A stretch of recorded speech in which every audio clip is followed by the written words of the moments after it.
Hello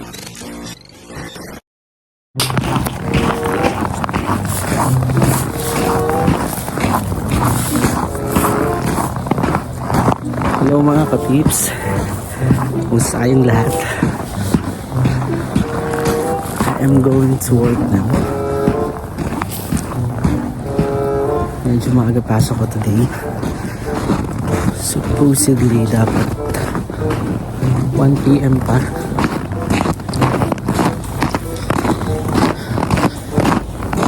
Pero yung ka-work ko, uwi kasi ng maaga. Hindi siya ng favor. Wala pa, pasok ko lang. Kasi maaga ka lang.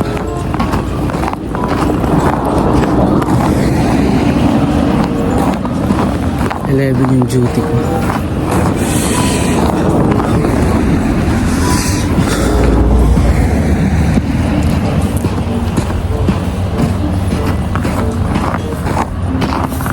Masyadong malamig. Pero nag-vlogs pa din ako.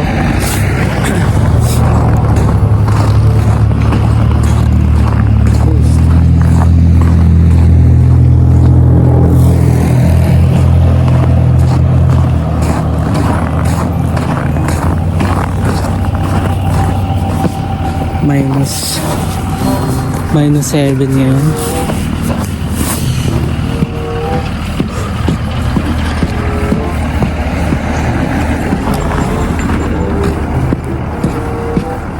Minus 2 yung pinakamuwaga, tapos minus 7 yung pinakamuwaga. Tapos wala namang snow. Bilis matapos ng winter dito. Bakit gano'n? Nabitin ako. Nakita niyo yung paligid ko. Bulldozer yan. So, yung naglinis yan. Maramihan ng yellow nasa side na.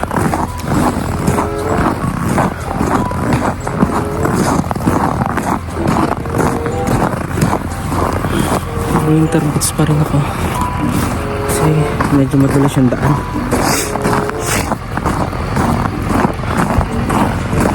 Hindi ko pwede yung regular na sapatos yung gagamitin kasi madulas, slippery naman.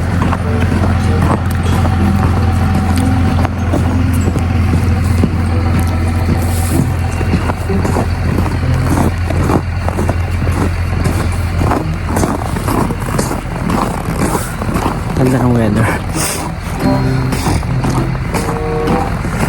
Ang palang mga international student na papunta dito, pahirap ng pahirap. Yung qualification, kung ano yung degree, dapat master o doctoral lang yung aprobahan. Tapos yung mga spouses lang nila yung pwedeng maging open work permit.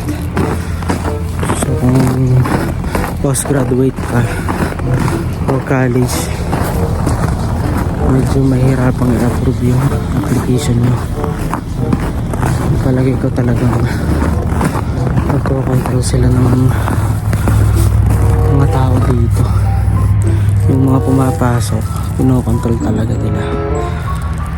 So medyo nakakalungkot para sa mga international student na papunta pa lang. Mababasa nyo yun.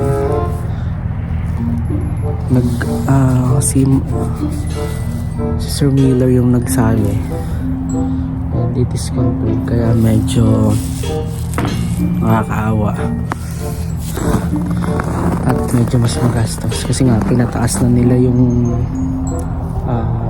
kumbaga show money ng mga pupunta dito. Tapos ganun, master at saka doctor lang yung papayagan. Palagay ko talaga sa housing problem kasi nga napakarami dito ng homeless. Not necessary naman ng pagiging homeless ang reason is yung kakulangan nga sa bahay. Kasi yung iba, may mga kabayan akong nakikita na talagang nalululong sila sa drugs. Kaya nagkakaroon ng problema sa pag-iisip, yung nagiging homeless na wala ng work. Yun yung isa sa mga reason.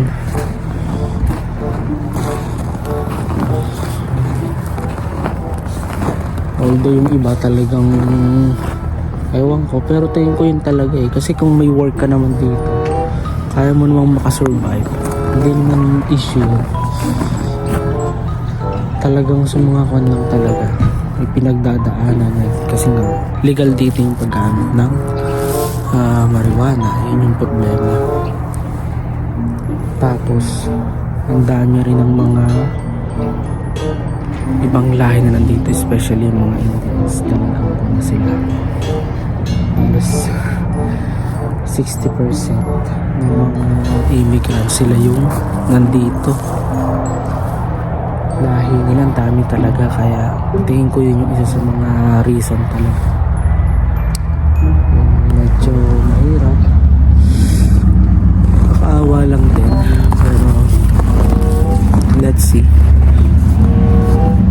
Hanggang mas okay na dumating ka dito ng kung talaga work permit, close work permit, kasi hindi masyadong nakakaalangan pag gano'n, tsaka hindi masyadong magastos. Kasi kapag pupunta ka ng student, mas magastos talaga, medyo mas mahihirapan ka. Tapos wala pang kasiguraduhan kung makakarating ka o hindi, kasi nga nagbibilang sila. So may limit na yung pagpunta ng mga student dito.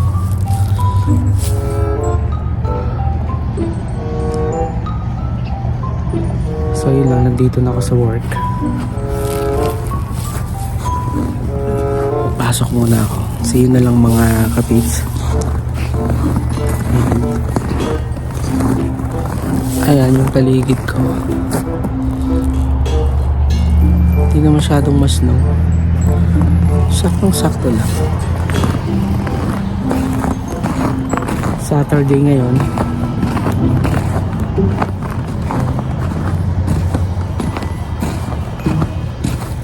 So medyo marami-raming tao ngayon.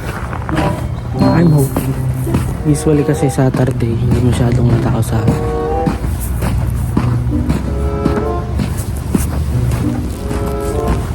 Pasok na ako ng work. Kita-kits na lang tayo. 11 to 9:30 yung schedule ko today.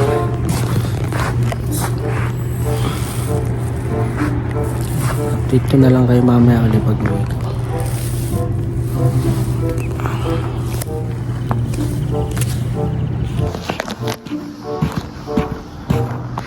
Hello mga kapips.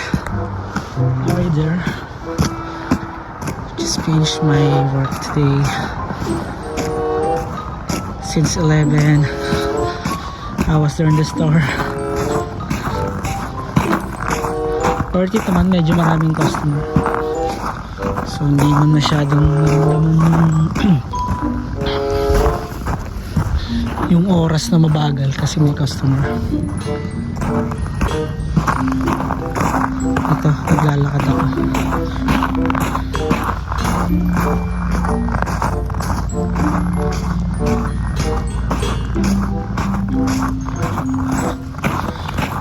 Grabe yung klima dito.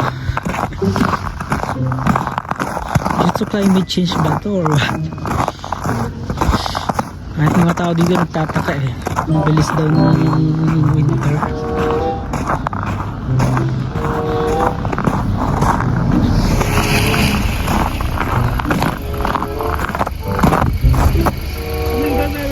No, it's okay. It's very dear. I'm also filming some here. Okay.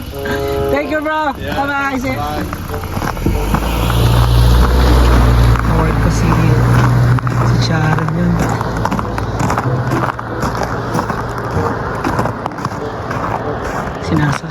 Pinapasakay niya ako eh.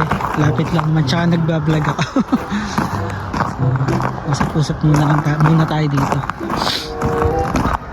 So ayan. Ito yung happenings ngayon sa amin.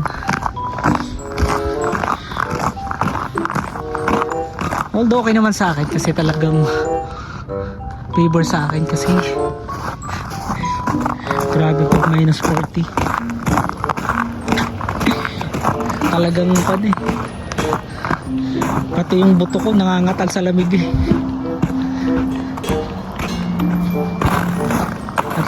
At least naranasan ko yung minus 40. Ganun pala.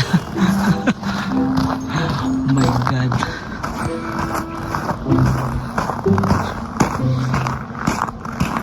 Safe naman maglakad dito kahit anong oras. Kasi unang-una malapit kami sa police station. Tapos main road lang yung bahay. Tsaka may mga ilaw naman sa mga poste.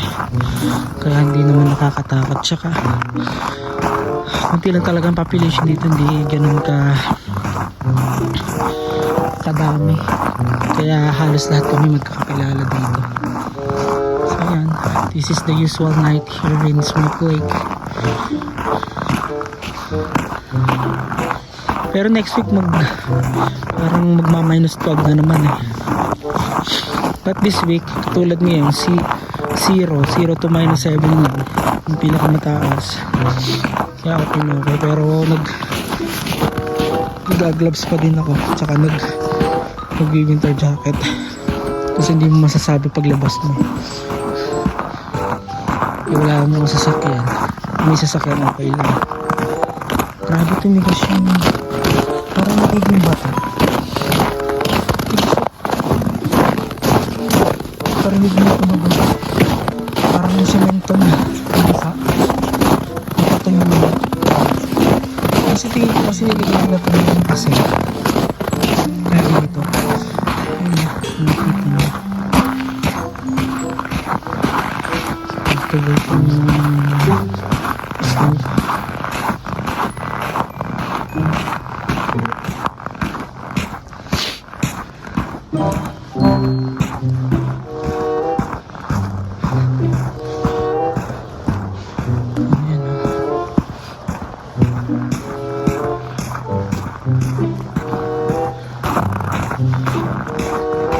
Nagyayakag pa si Kuya. Kaya nandito sa kapitbahay namin. I'm not so sure kung pupunta ako. Kasi tatawagan ko pa yung nanay ko. Birthday kasi ng nanay ko eh. 28 sa Pinas.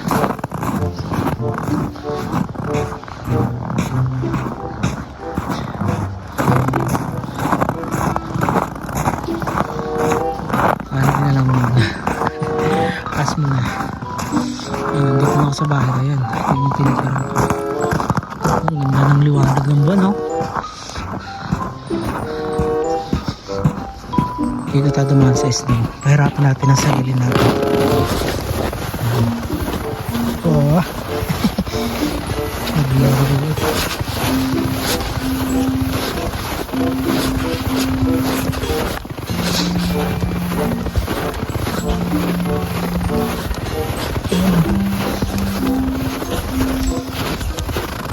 Dito na ka sa work, sa bahay mga katips.